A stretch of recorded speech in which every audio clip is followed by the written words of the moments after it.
Stephen and I first met many years ago at a party at Sotheby's, and we've been friends now for probably over 20 years, haven't we? It would seem so, yes. Just about. And I've seen many of your plays and many of your works, and here we are to have a little evening to talk a bit about your career and your views on certain different parts of your life in theatre, film, and writing. So, Stephen, when did you begin your career in acting? What first drew you to the stage? Well, I began when I was about 20, and I always felt I wanted to do something to do with acting, the theatre, and film. But I didn't know how to go about it. And so I was struggling. I didn't have ideas. I didn't have the communication of my allies who would guide me. And then one day I was writing to various film companies just saying, do you need anybody, any extras or whatever? And they said, well, you haven't had any experience. You should get some technique, and you can only get technique if you study. And I knew that to be true. I had never studied. I'd left school at 15, and I was a delinquent, but I knew desperately that I wanted to be an actor. And so this chap said to me, there's only one way to start. You're now 19 or 20, and it's getting a bit late unless you start right now. And he said there's an institute in Holborn called the City Literary Institute. And it's one of these wonderful organizations set up by the government. They're like institutions where working class and working people go after work to study French or German or ballet or gymnastics or whatever, or amateur dramatics. So it's like a place to go if you've missed the boat and you don't want to be isolated, you don't want to miss it, you don't want to be on the other side, so you go to the City Literary Institute. And up to then, I was 19 or nearly 20, and up to then, from 15 I left school, and then for 5 years I was doing odd jobs, and some terrible odd jobs. And one of the odd jobs I was doing, which I ended up doing, was I was working in a menswear shop. And you used to have to get in at 9 o'clock in the morning, and you have to just stand there waiting for a customer. And I felt it's such a humiliating, such a depraved existence. And then a customer would come in and you have to measure them up, and I felt so inadequate. And I get thinking of the chaps at school who went to university. And while I was adjusting the ties and the shirts, they were studying Yeats and Keats and sitting in the long grass in Cambridge, trying to understand Shakespeare's iambic pentameter.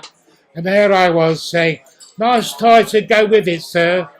How you fix for shirts? Okay. It was dreadful. It sounds to me rather... I watched this week Mr. Burton. Oh, yes. And Mr. Burton, as he became, Richard Burton, he began in a haberdashery store, and he had a similar role, and he was then sent off to Oxford, and the life changed, and he had to change the way he spoke, and he had to change his name, and change the way he behaved. Changed everything. And did being in that haberdashery store change things for you? Absolutely, because I didn't like the way I looked. I didn't like the name I had at the time, because my father changed it when they immigrated. My grandparents immigrated from Romania, and the name was Berkovitz. So to make it easier to get work, he tried to assimilate himself and he changed it to Berks. And I didn't particularly like that name. And my mother called me Leslie Stephen Berks. And I thought it was a very unattractive name and also had other connotations, oh, he's a bit of a Berk, that thing. So I changed my name. I took the middle name, Stephen, Right. and I got rid of Berks. I thought I'll try to add some of the history of the name back to it and say Berkoff rather than go back to Berkowitz. So I thought Berkoff, Steven Berkoff was So this was all part of your journey. part of the metamorphosis. Yeah. I had to change, get rid of the name, get rid of what I'm doing. Also, get rid of my face because I had a crooked nose. I think maybe from school I had it bashed. So I had this crooked nose for a while. And I thought, if I'm going to be a movie star, I have to have an elegant nose, a straight nose. So one day, through the menswear business, I had an opportunity. There was a company called Burberry, and they were looking for salesmen for their PX stores. And the PX stores are these American So this things. is the next stage in the Berkoff journey. The next stage. So before I went to the City Literary Institute, I got a job in Germany.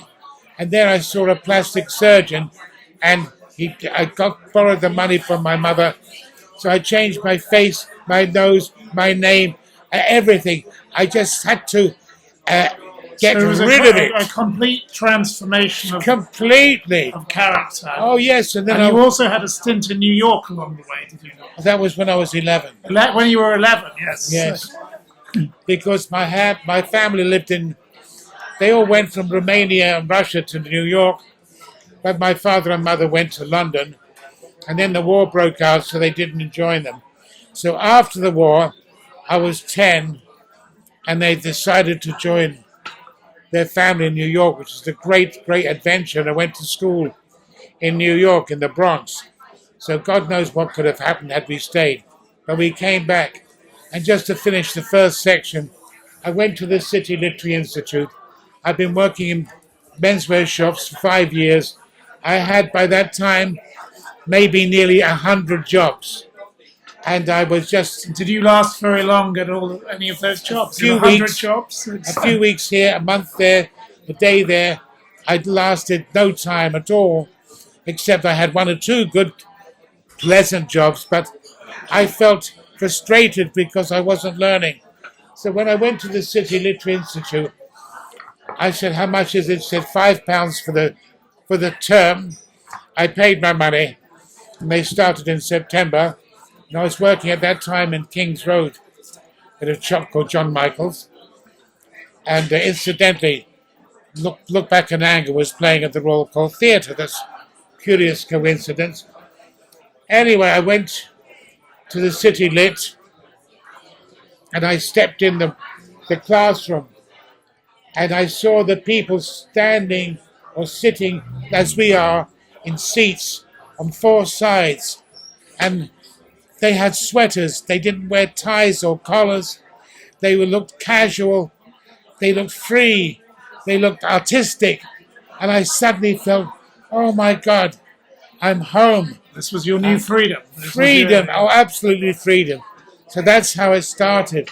So I stayed at the City Lit for a year.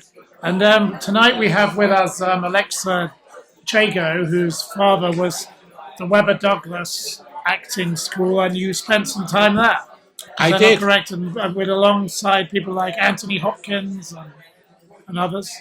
Well, with alongside Anthony Sher Anthony Sher, right.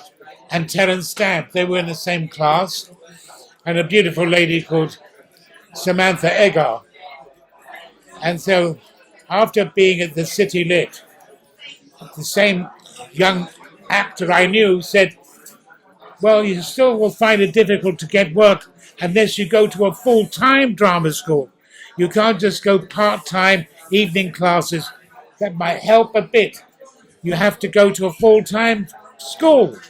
So he said, He's at the Webber Douglas Academy of Drama in Brasserie Road, which is very, very distinguished. It's small, but they have very, very good actors there, because all the actors that were turned down at Ferrada or for Central or the major schools, all the down and out poor actors who couldn't get in, they went to Webber Douglas. So this is how you ended up in South Kensington. And I remember you telling me you lived in Ovington Gardens. I did, yes. Ovington Square for a while. Ovington Square, yes. And that's how you came to know Bibendum, the restaurant down the road, which sadly just closed down. Of course, yes, absolutely. You know, this area has probably changed a lot since you spent your time here. But a lot of the people here tonight are locals to this area. And do you have fond memories of being in this area? I do, because by chance I was on a bus. I don't know what I was doing that night, which I think maybe I was answering an ad for a room or something. I was looking for somewhere to live. And the chap said to me, where are you off to, you know? And I had a chat to him. Obviously, he was a gay chap, and he wanted to chatting me up, but he was very pleasant. And his name was Randall Kincaid. And then he said, well, I have a room I want to let, because my partner has moved out. So I looked at the room, I thought this is wonderful, and at last I had a room of my own. I could get away from the family home. And that was further freedom in your life. Total freedom. And then I was really growing, and exponentially I was getting further and further into my dream world. I had a little room in Knightsbridge. This very pleasant chap who was very instructive to me, a university boy, and showed me and taught me a lot of things. I continued to do classes. I got to Webber Douglas.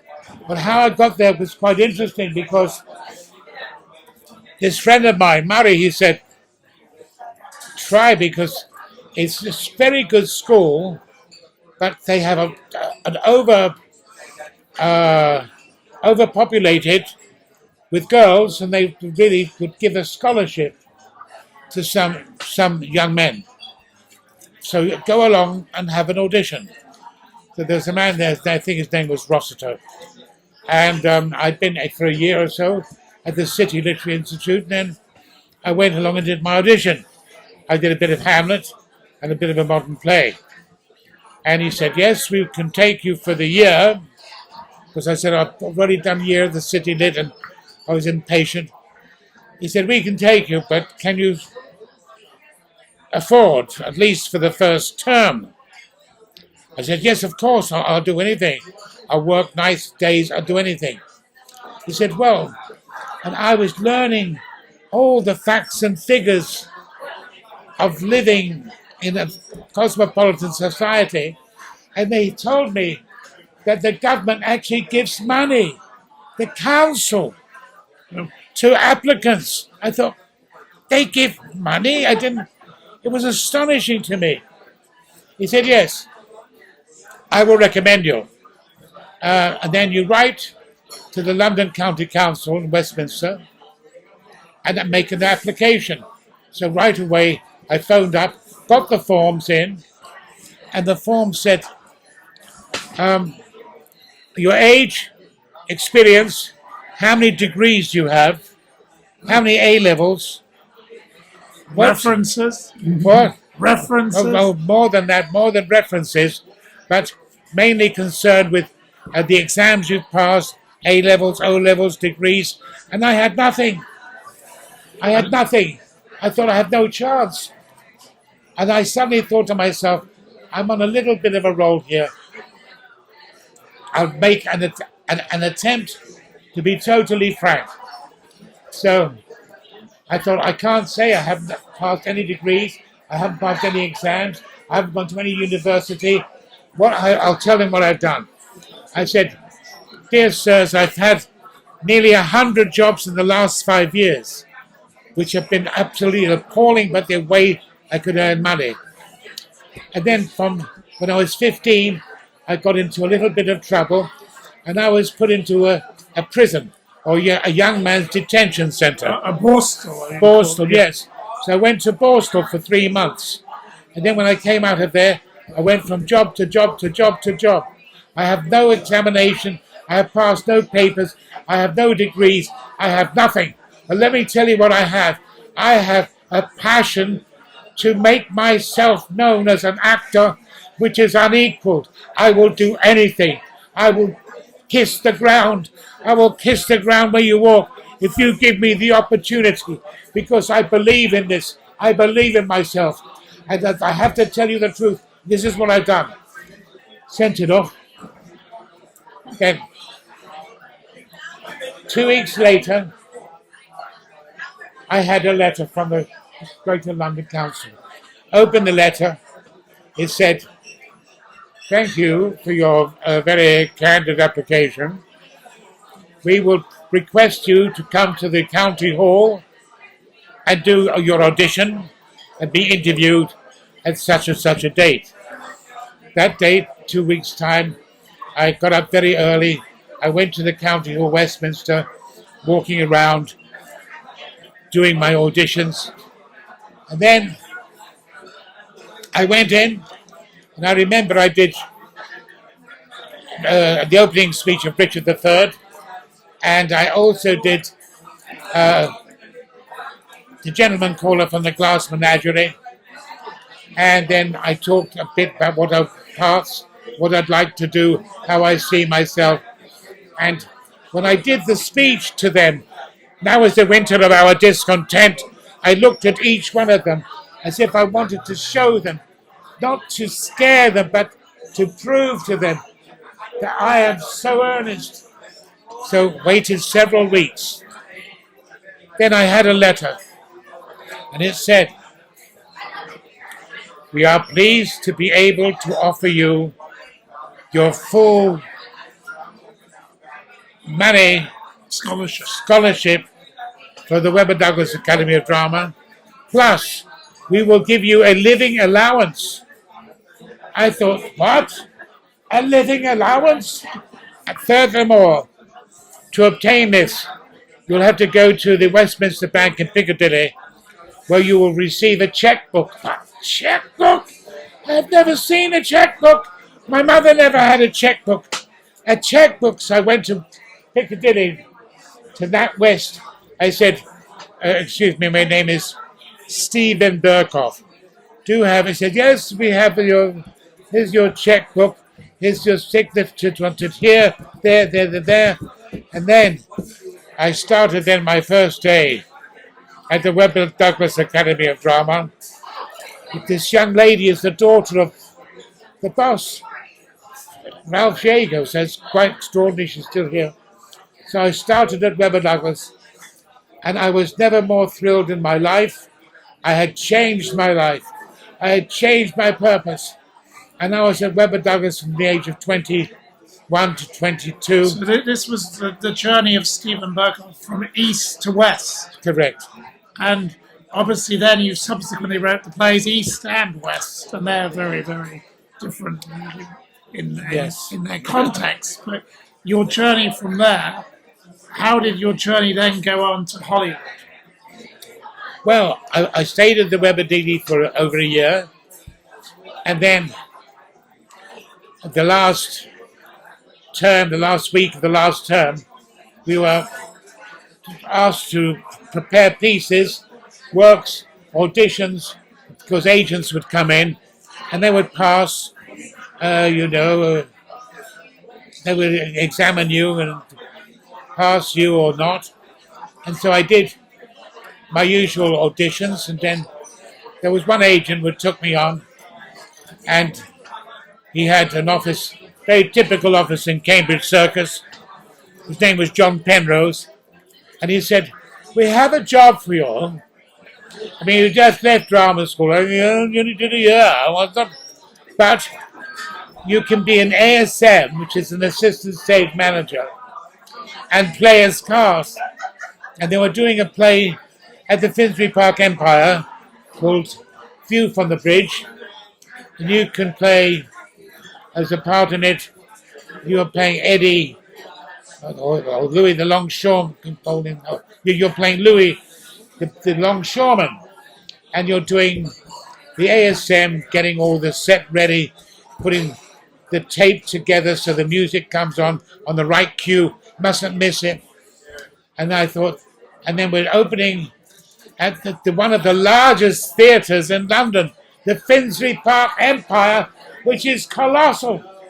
It's just extraordinary that they could get this theatre because nobody wanted it, because it's one of these great, magnificent, what they call empires that were designed by Frank Matcham, a great Edwardian Victorian architect. So here I am, I'm 21, 22, and then we open at the Finsbury Park Empire. I'm doing all this stuff, the ASMing, get the tape right, and then I have to go on stage, and all I have to say, I go on the stage, and my first line is, "Are you going bowling tonight, Eddie?" Then yeah, and I go off stage. So I came to this curtain, and I have to say these lines.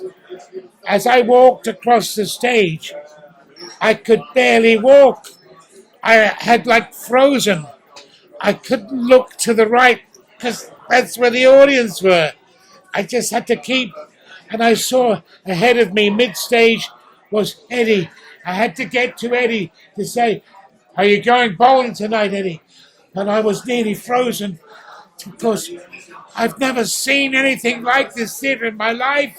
And I'm walking on the stage and I can barely get there.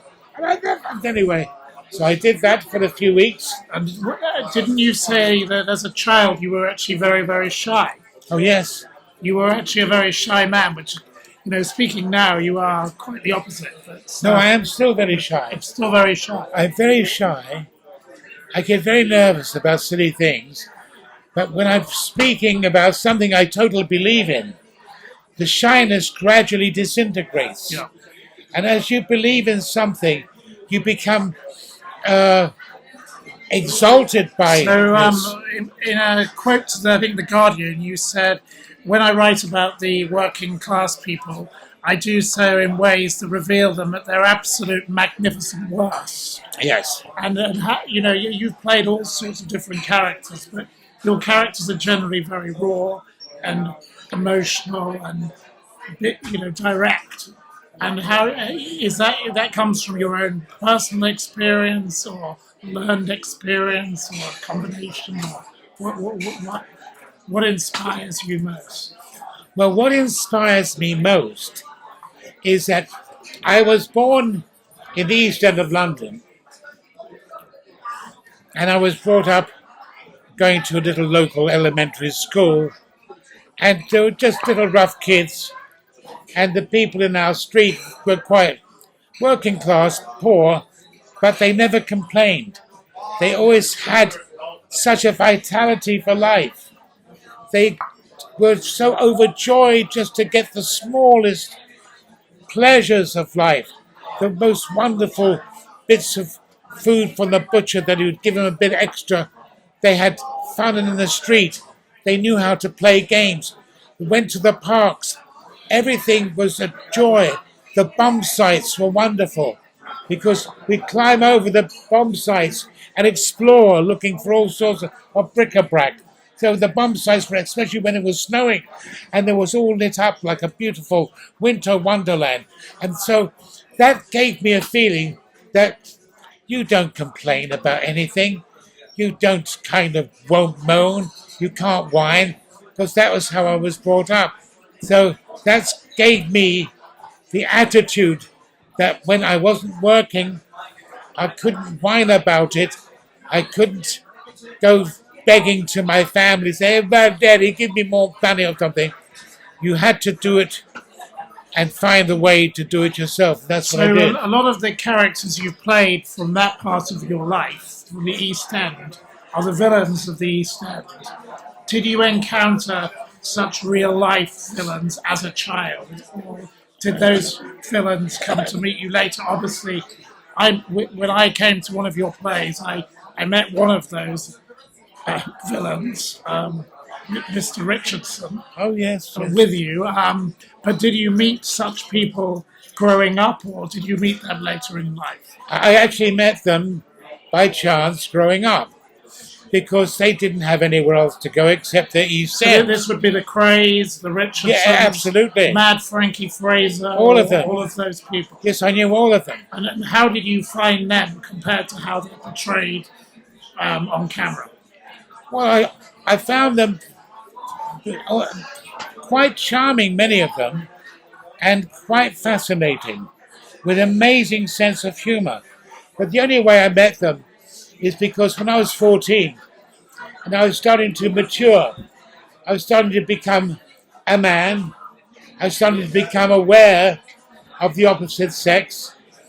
And then one day, a friend of mine said, "Would you like to go dancing?" I've never been dancing. I thought, well, don't I need lessons? He said, no. There's a place called the Royal Tottenham. There's a dance hall in Tottenham. And they have tea dance every Saturday afternoon. And then you can learn even. You can just, take it easy and watch the people. And he took me to the Royal Tottenham. And I was 14 and a half. And I entered this great arena.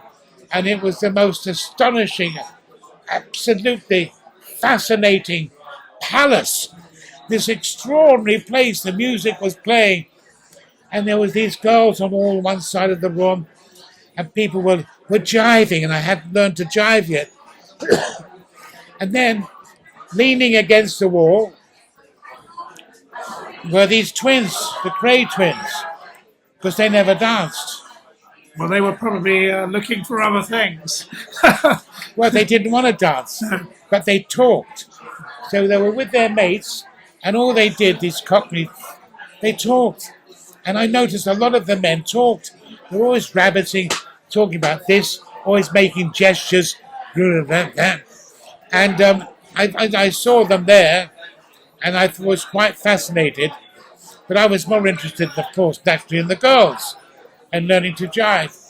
So I took lessons in jiving until I became good at it. And so the Royal Tottenham was my entrance into the world. And once I entered that world, I became dynamic. Yep. I became a great dancer. I took lessons. I went everywhere. I went to the 51 Club. So this was the next level, Berkoff. The Lyceum even, yes. And then you'd see all the villains there, like Trace, another Richardson, Curly King. They were just amongst the people. They were amongst, the crowd. And then one day I did my repertory training, which is necessary for an actor. I started off in Buxton Rep in Derbyshire.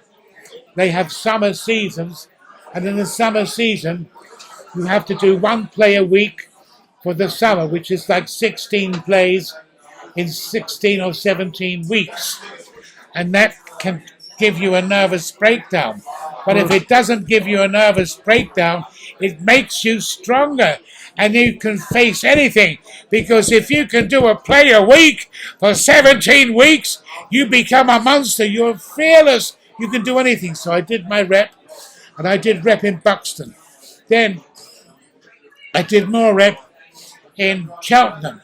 Then rep in Barrow-in-Furness. Then rep in somewhere else in Scotland. Well, this is where we get to the Wikipedia being fake news.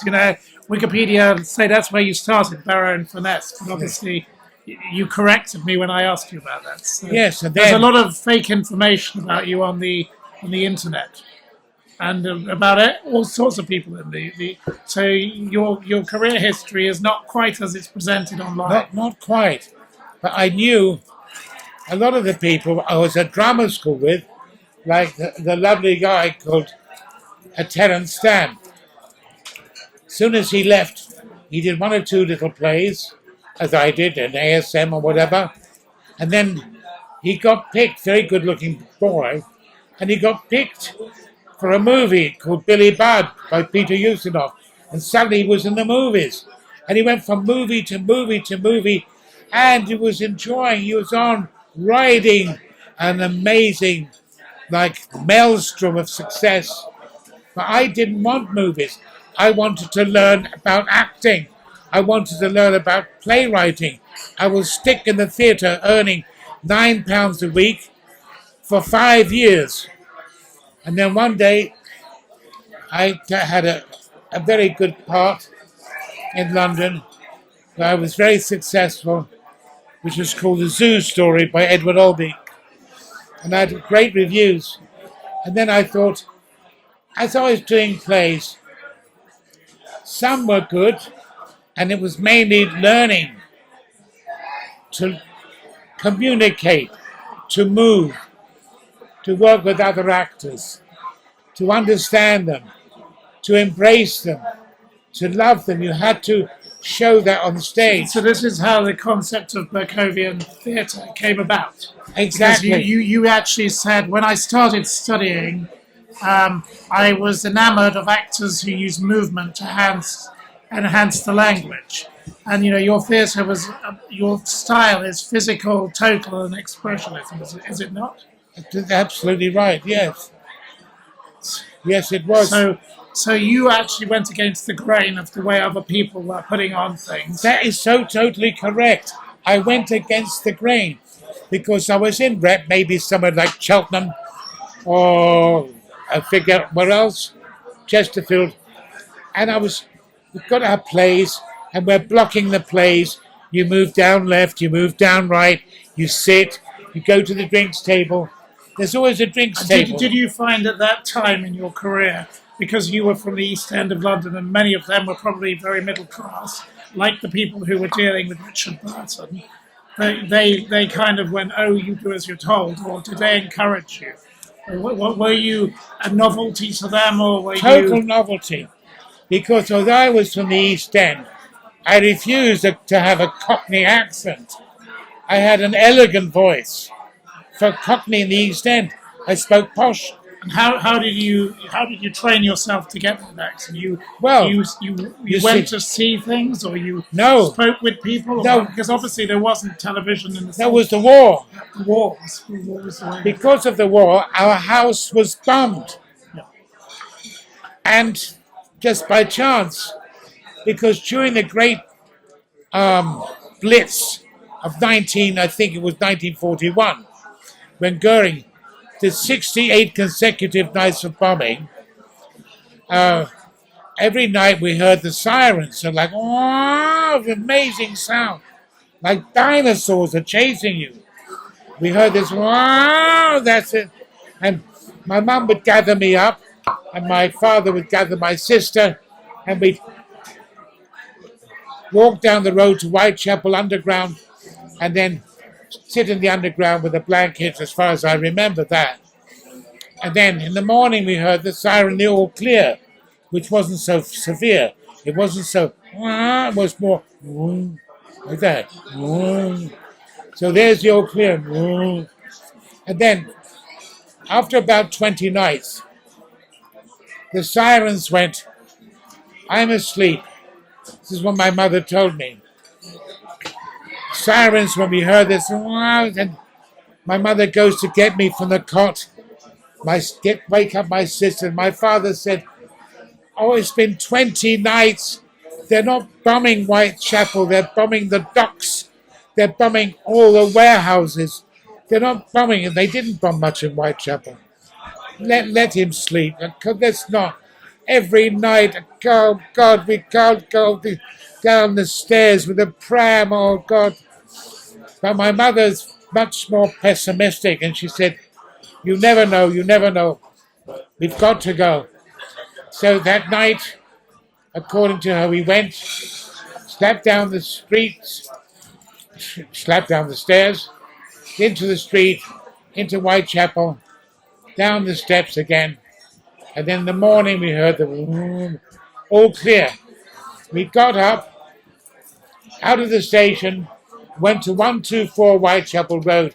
I don't know if any of you know Whitechapel in the East End. It's not such a bad place. You know it too? I've done a course at City. What? I did a course at City. Oh, you also were there. I thought you looked familiar. So we came out of the station. And that morning, this is my mother, because I'm only 2 years old. She said, we came to 124, that I remember. Whitechapel Road, and the top house of the house is blown off. It was a direct hit, and it was You were called my very mother. lucky. Oh my God! Your mother was a wise lady. Well, she had this kind of instinct that you've got to follow what you believe, and she did that. So we had no home. So then we had no organization because a lot of people have moved away. It was very quick. So the authorities said, we have to take the children to be safe, and then you will find rooms for you. So they put me into a home and near Luton. And then I couldn't stand this place. It was terrifying, horrible. I was lonely. But then my mother picked me up and she said, now we'll find a place. And they managed to rent a small house in Luton. And Luton's a bit posh because people spoke proper. So that was where you gained a different voice. Sadly, I'm speaking to all these kids and they're saying, oh, how long have you been here? And they're talking really proper. And they're so nice. And I was in Luton for 5 years. So when I came out of there, I spoke like a proper gent, a middle-class gent. So you've gained accents as you go along. So Absolutely. You've had New York, you've had the East End. Yes. And then obviously you had your stage career, but then you went to Hollywood. Yes. So what attracted you about Hollywood and what repulsed you about Hollywood? Well, as I said, I was more dedicated to learning about the craft and writing plays. And I was in Chesterfield, and we're blocking the play. And as you say, there's always a drinks table, and that's to give actors some movement to do. And I thought, this is so old-fashioned. And also I was reading a lot because my mother took me to the library. And my favorite authors were German Expressionism. And my favorite author was Kafka, reading The Trial, Metamorphosis, America, The Castle. And I thought these are about amazing ideas. They're about illuminating the interior of your imagination. And here we're going to the drinks table. Like this, they went. I thought, this is not for me. I can't do this. So one day, there was a man playing in London in a one-man show, and his name was Marcel Marceau. I went to see him, and I saw this man with a white face and doing the most beautiful mime, the most amazing, when he walking what Michael Jackson does now, or did. It's called the Marche sur Place. Imagining you walking, and then running, and then what they call fixed point. And I saw this Marcel Marceau. I thought, oh, this is the most beautiful man I've ever seen on a stage. This is incredible. This is illuminating. This is fantastical. This is awe-inspiring, Matthew, you had to see him to be inspired. So I thought, I don't want to be in this lousy theatre. So I started to train myself. I went to Paris, and I studied mime with Giuseppe Genuardi. And I became a very efficient mime. And came back to England. And I did a lot of rep, nearly 5 years. But I wasn't working because I was shifting away from the conventional. So I thought, where can I get a job? Where can I get some money? You were very much into your passion, but you weren't earning any money. Precisely. And you needed to earn money. You can't earn money just by feeling passionate. You've got to do something. And who was telling you needed to earn money? Yourself or somebody else? Well, everybody, especially me. Yeah. So I thought, what can I do? What can I do? So what I decided, I'll go back to Webber Douglas School and offer to teach them. Here we are, Alexa again. Teach them mime. And I went to the school. I was now 25, 26, 27, and maybe even older. And I said to Ralph Jager, he said, what can you do? I said, I can teach mime. I've studied mime in France. I know all the different techniques, and I hope I could be very useful. So he said, start. And suddenly I'm a teacher. I thought, this is wonderful.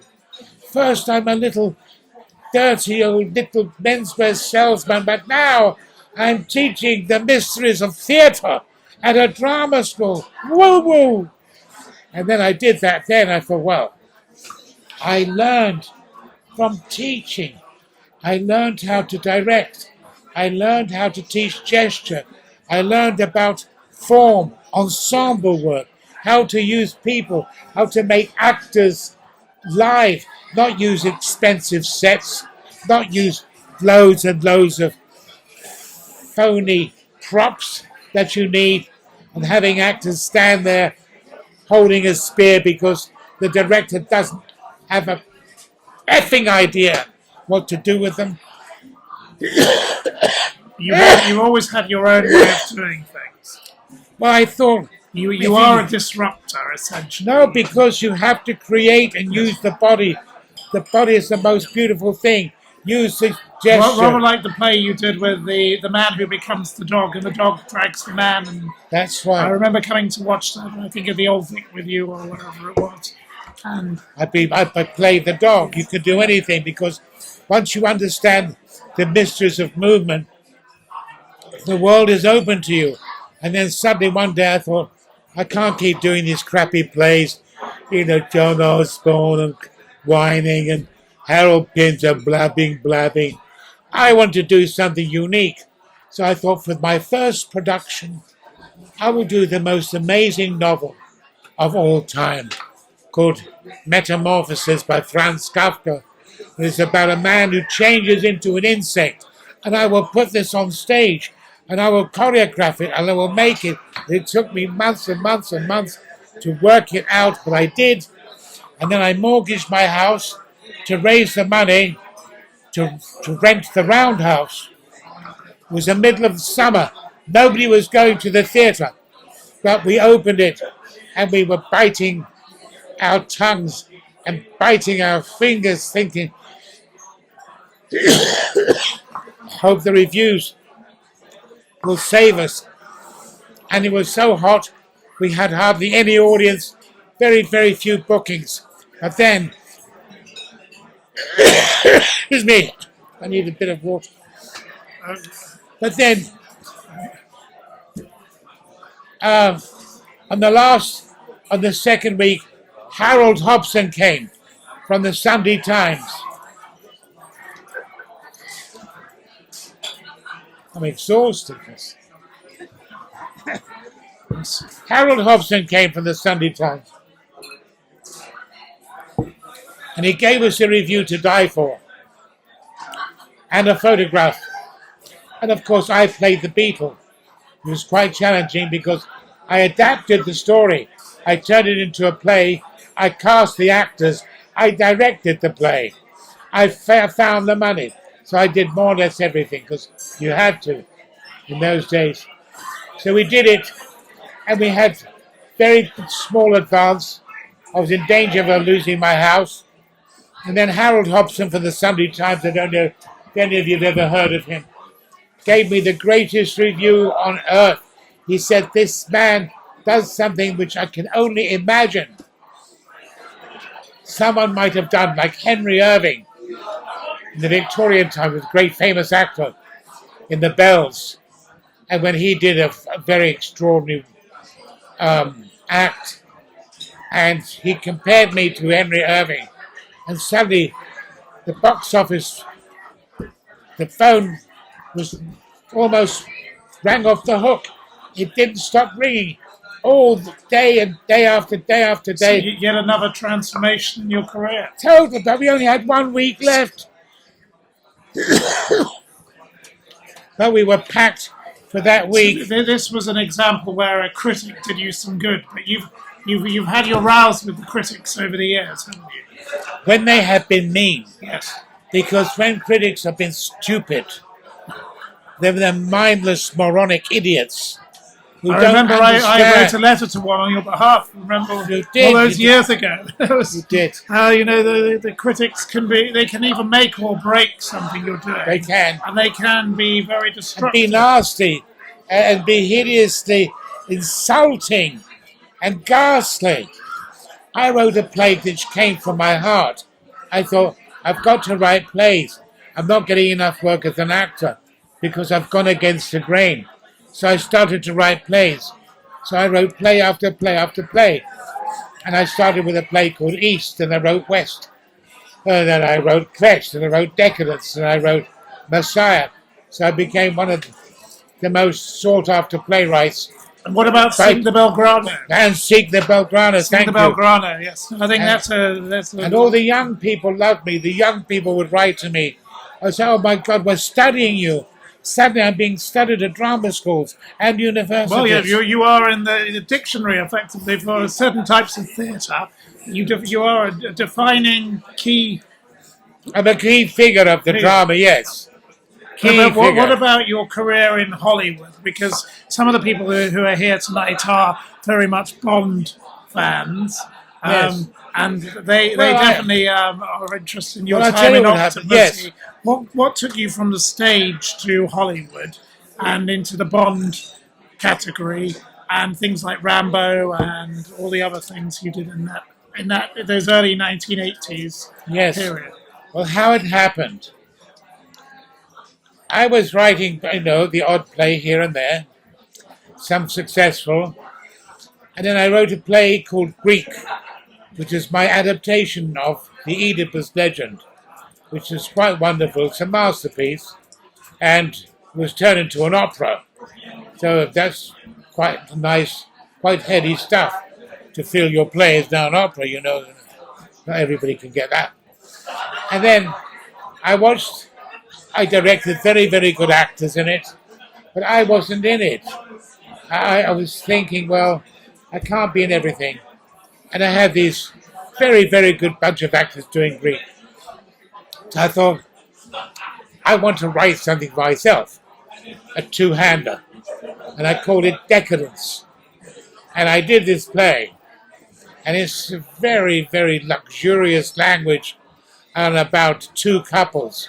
And I had the same one couple play both couples. Just changing, just with the light.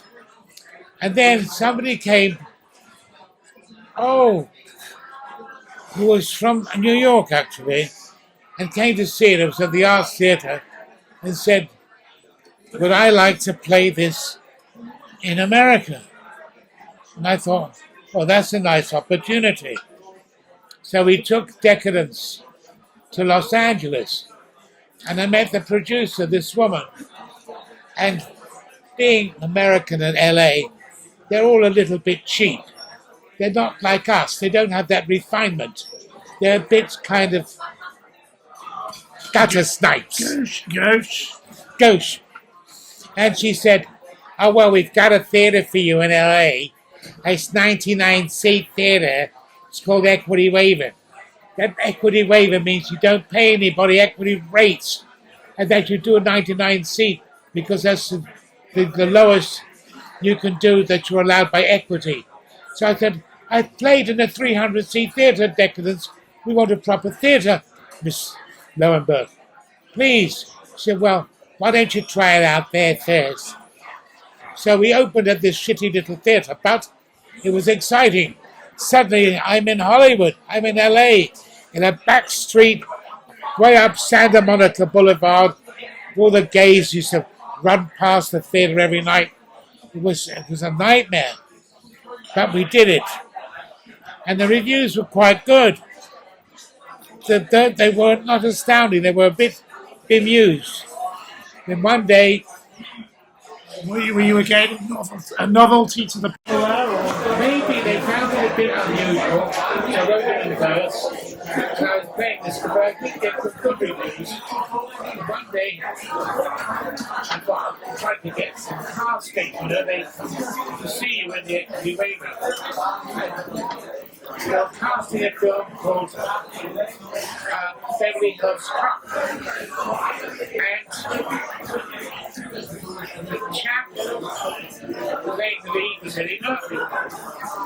And I went to a meeting with a director called Martin Brett. And I went to Warner Brothers, and I sat at the desk, and he said, I think, would you be interested in this film? I said, actually, Mr. Brett, I would. I think the title's a bit silly, don't you think? Beverly Hills Cop. Unimaginative. Thinking, because I didn't think I'd get the role. Then he said, well, we like it. And I think we could do the role because there's this long table, as long as this table, and behind the table in the middle is Sylvester Stallone, and next to him is a producer, and then there's a second producer, and there's a costume designer, and then there's a casting woman, and then there's a photographer, and then all these people line like this, and they're all staring at me.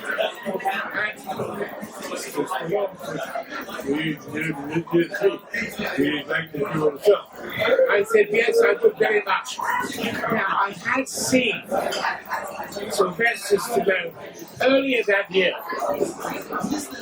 in Rocky, and I thought he actually was fantastic. I thought he was a real amazing, legendary performance. When he walked up the steps and shoved his fist. I thought there was the whole audience were watching in New York. Bravo! So I wasn't trying to argue him, but I wanted to tell him because most actors don't often hear that from other actors. And you might hear it from critics, but I said I was in New York watching your performance, Rocky, when you ran up the stairs, the crowd were cheering you, and that was such a fantastic moment. And when the cinema was in, the whole audience got up and cheered. They did really good day for 3 days. I mean, it got on very well. Next thing I knew, I'm cast as the co-lead opposite Eddie Murphy. Jesus Christ, here I am. So that was your entry to Hollywood. That's my entry to Hollywood. And what about Octopussy, which I think the gentleman here are particularly keen on hearing about, because one of them does maps of James Bond's. Well, Octopussy was before that. That's what helped me get into Beverly Hills Cop. Because they could see I had played in a major movie. And I met Barbara Broccoli in London because they're looking for a Russian villain. And a very good at accent. I can do any accent. And you ask me any accent, Italian, French, German, anything. I can do Scottish, Irish, anything you like. I love you. Let's have a bit of Steven Berkoff's Scottish. Hey, it depends what you like. I can do a bit of Scots. I can do a bit of Macbeth and Scots if you like. If I were done, it's well it was done quickly. That's enough for that. So anyway, I'm there. I got this wonderful role, and I got a massive gift where it was just now. And the film was hugely successful. But Octopussy, I was in London, and Barbara Broccoli wanted to meet me. And I said, yes, I can do Russian, I have no problem with it, I can play General Olaf, no problem for me. And he said, well, by the way, when I was in LA, I saw your play, Greek. It was a small group, chose to do my play Greek there. Huge hit in LA, and I really liked it. Well, I said, thank you, Barbara, thank you so very much. And then, well, very nice to meet you. I got the part because she liked plays. So your plays have been acting. So your plays have actually been your real introduction to That helps. Yeah, exactly. your authenticity is actually your genuine quality. And that's what sets you apart, surely, from all of the other actors out there who follow the more traditional roles. And that is why, when it comes to things like Harvey Weinstein, where you did your one-man show, Oh, yes. you went against the grain. Now, how did that go down? Well, it did go down awfully well. And I enjoyed doing it because it was amazing and tragic, and a bit disgusting, and a bit pathetic story. So I thought this would make a good one-man show. I will play Harvey Epstein. So I wrote the play. I had 2 or 3 very good actresses take the victims, and I found a small theatre to do it in. And I became exposed to Harvey Epstein. Harvey Weinstein. We can't mix the 2 of them up because they are equally repugnant individuals. Yes. And they were very much connected by lonely photographs and activities that they got up to. How much time did you spend with Weinstein? I obviously met Weinstein. I never met Epstein. Weinstein. I was studying this for months. I was getting old now. It became harder to remember all those lines. But I did it. So I called the play Harvey. Now, Harvey is a famous Curtis play about a rabbit. And so half the public thought it's a revival of the play about a rabbit. They thought they were coming to something nice and innocent. A bit of Beatrix Potter. Was Harvey Little Brer Rabbits. And that's what they thought. all the rest of the Peter Rabbits. That's absolutely right. I enjoy doing Some of them it. probably thought about other kind of rabbits, the Duracell bunny and all of that. I bet they did. Tom Matthews. I'm getting a little tired in my voice now. We will conclude soon. We'll conclude soon. But I wanted to ask you a little bit before we finish about your views on the cancel culture of the work. And how in your career, because you've always spoken out, what has the reaction been to you speaking out against? Against who particularly about who is cancelled?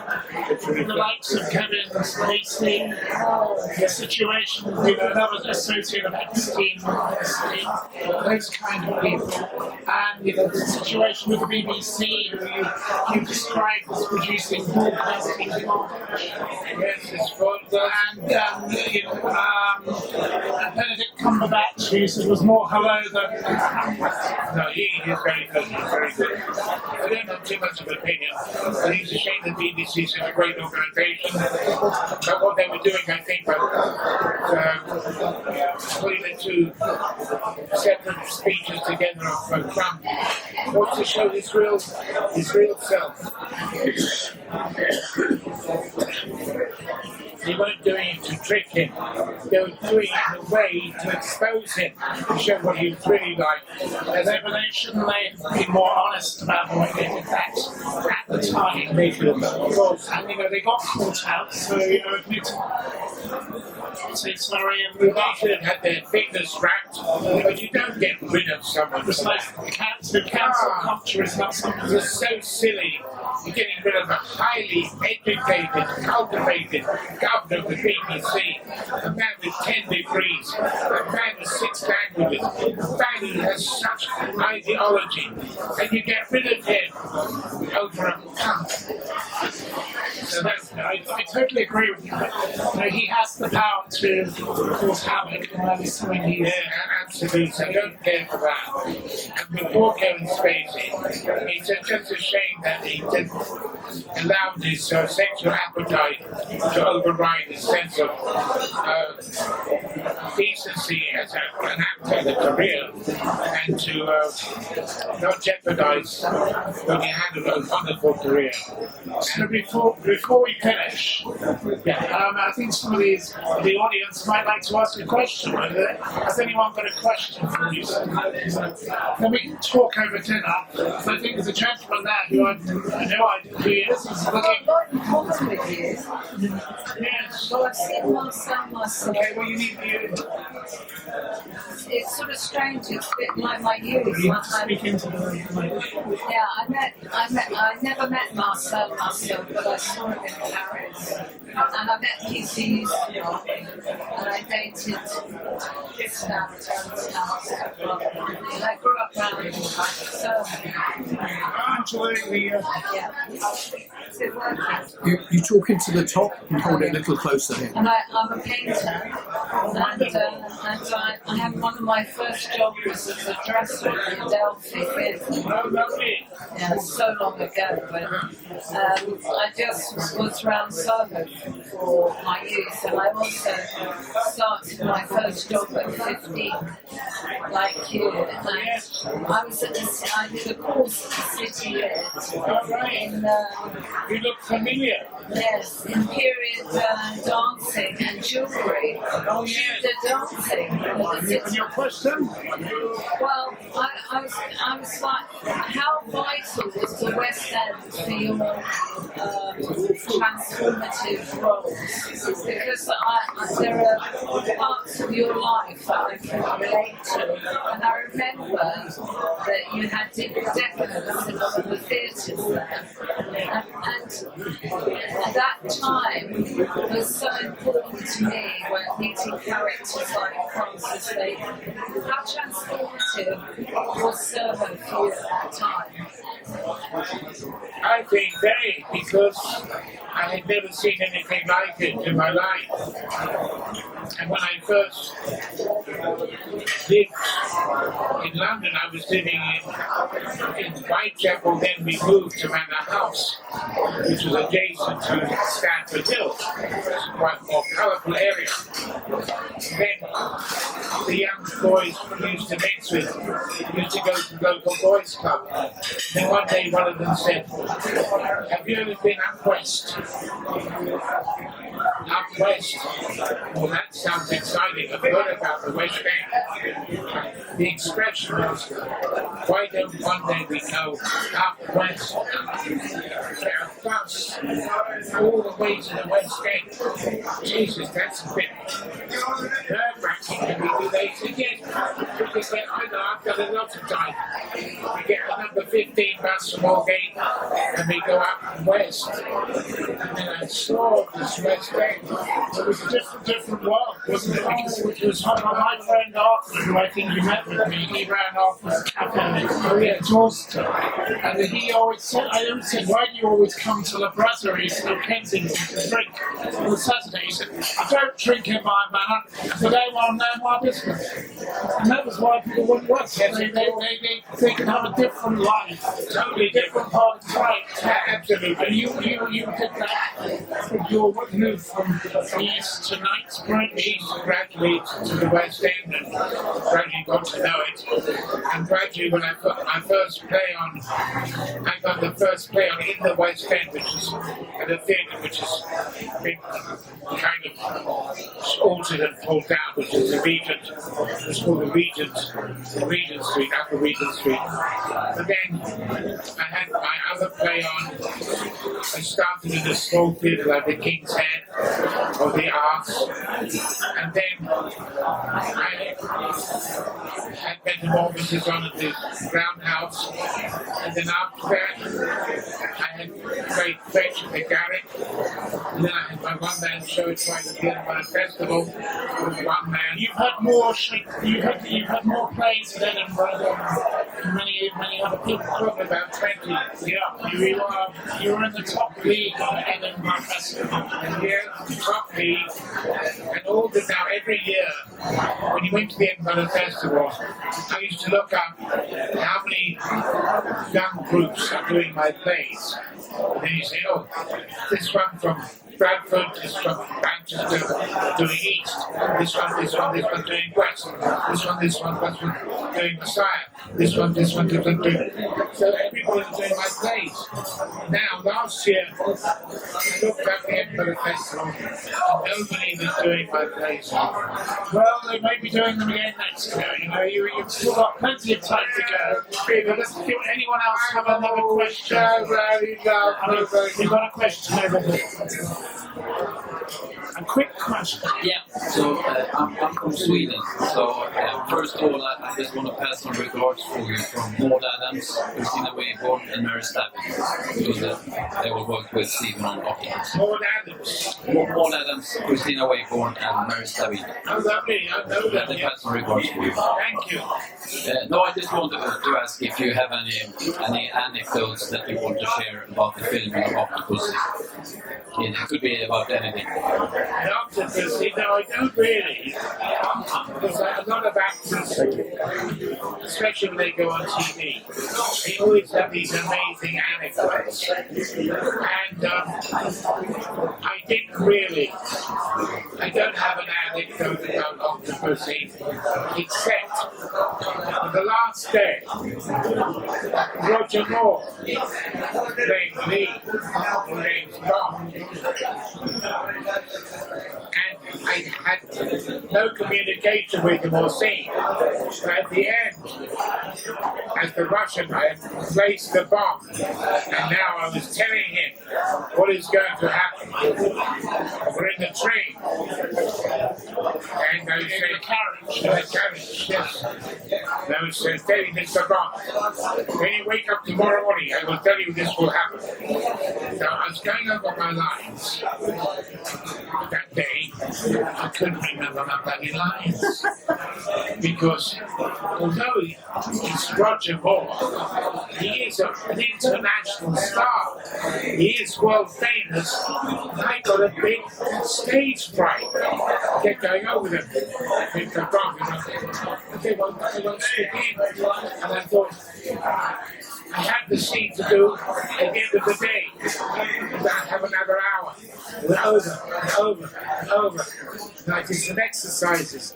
And I smoked one after another. I thought, oh my God, I wish we weren't doing it. I was so scared. Then there was a knock on the door.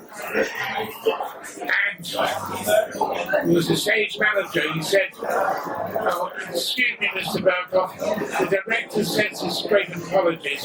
We're running behind. Would you mind if we did the scene tomorrow morning?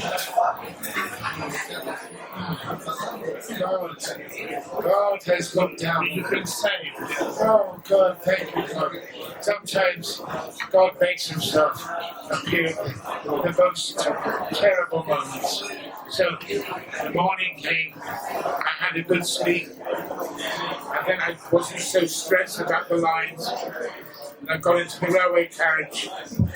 They said, Mr. Bond, tomorrow morning you will see these countries will be disappeared from the Moscow, London will exist, New York, blah, blah, blah. And he answered me. And he couldn't remember his lines. Because I was so intense. I said, this will happen. And he said, oh, you really do? I couldn't remember. I kept staring at it because I was now feeling strong and powerful again. He couldn't remember, so he had to do line by line, almost word by word. Like, oh, you really think so? Cut. You really think so? Cut. And he couldn't remember any lines. But that was the only good story about it. Yeah, but it's great. So thank you very much. Now we will have continue to ask questions over dinner. So Steven has his book, which if you'd like to buy a copy, he'll happily sign it. £10. I'll buy